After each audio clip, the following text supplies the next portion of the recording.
Hey, what's up, y'all? It's January 7th, almost January 8th, so we're a week into the new year. And I just want to give you 5 things to stop doing in 2025.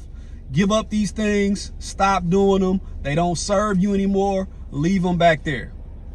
First thing I want to give you is focusing on what you lack as opposed to what you have.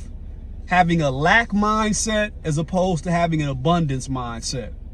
Now, I don't know how many times you guys do it, but I know I have to catch myself often looking at a situation, looking at a person, looking at a relationship, looking at a circumstance and focusing on what it lacks as opposed to what it has.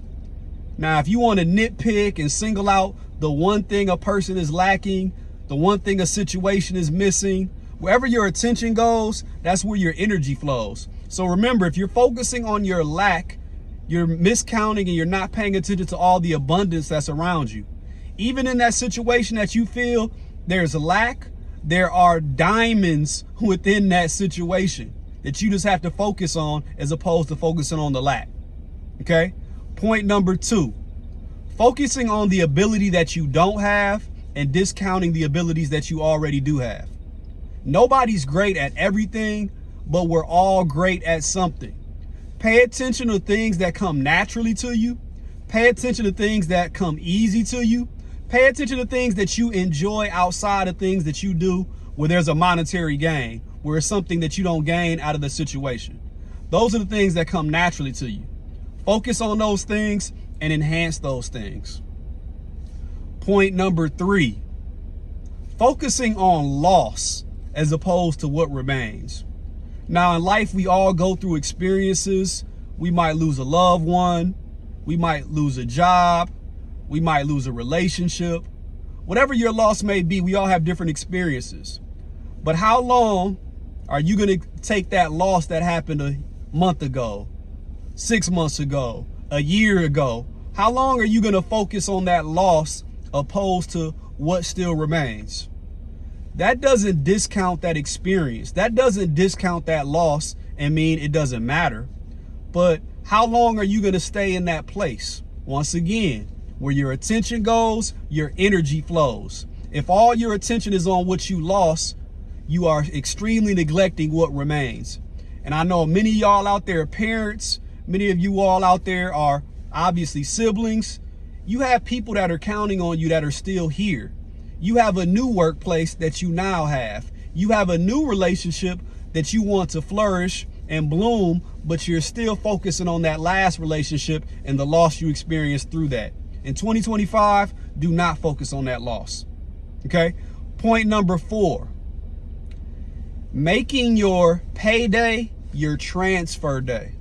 Okay? Let me say that one more time. Making your payday your transfer day. What do you mean by that? Okay. All of you all out there that are not entrepreneurs, that work jobs, you might get paid weekly, bi-weekly, monthly, whatever your schedule is set up as. But how many times and how many people out there experience when you get paid, all it really is a day that the money hits your account and it goes out to pay bills. It never really hits you.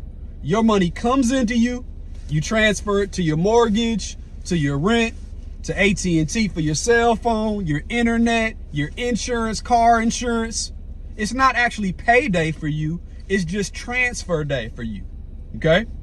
Think about it.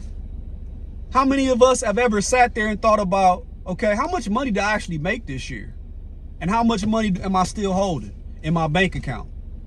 Did I get paid or did I receive my pay and immediately transfer my pay out? Okay?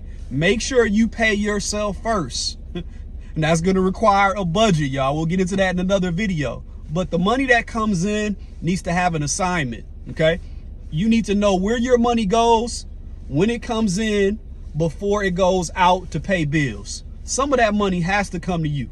That way you're not living check to check and you're stuck on the wheel, just going around, round and round, round and round. I get paid, the money goes out. I get paid, the money goes out. You have to set aside and create a plan to where payday is not transfer day. All right. And the 5th thing, last thing, y'all. Okay. We have to have more than one income stream.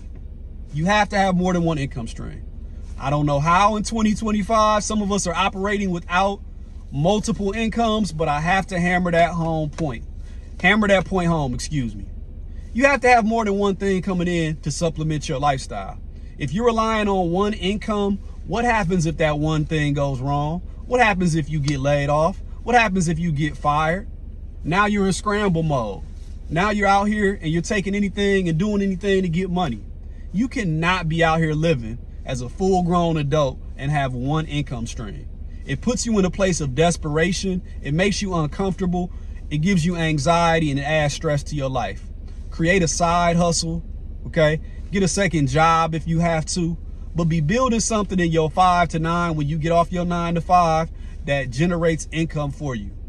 Okay, so those are my 5 tips for 2025 for you to level up, for you to not be broke, to change your mindset. If you like this video or if you got something from this video, go ahead and drop me a like. Go ahead and drop me a comment. Tell me what some things you have that you're focusing on in 2025, and I'll catch y'all in the next video.